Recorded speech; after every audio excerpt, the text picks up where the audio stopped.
Magluluto na naman tayo guys ng pagkain ng mga muning natin. Ano ba ito? Hinalo-halo ko lang naman to guys. Puro vegetable to. Ito ay kalabasa, carrots, patatas, broccoli. Hinahalo-halo ko na lang siya guys. Kasi kailangan ng mga muning natin yan. Lalo pag mga babies pa lang 3 months ganun. Lalo pat ang muning natin ay may lahi. Bawal kasi sa kanila yung maalat. Kaya kailangan yan ay papakain natin mga organic. Bawal din kasi yung puro cat food lang.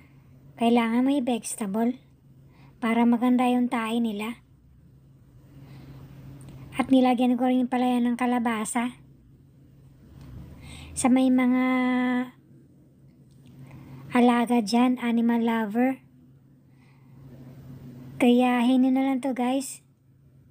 Kasi maganda sa metabolism ng ating mga alaga ito.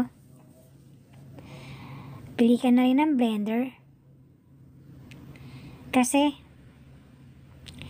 mahirap durugin ng carrots. Hiniwa-hiwa ko ng manipis para hindi mahirapan yung blender. Hahaluan nyo pa lang yan ng guys ng ano ha. Yung sa dilata, sa cat food. Para tumagal naman yung dilata nyo. Hahaluan nyo na lang yan ng konti.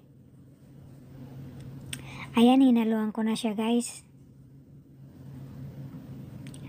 Dilata. So ayan guys, bigyan natin ng mga muning. Finished product na tayo. Ayan. Lalagay natin to sa rep para may makain pa sila bukas. So nagninyaw na sila no.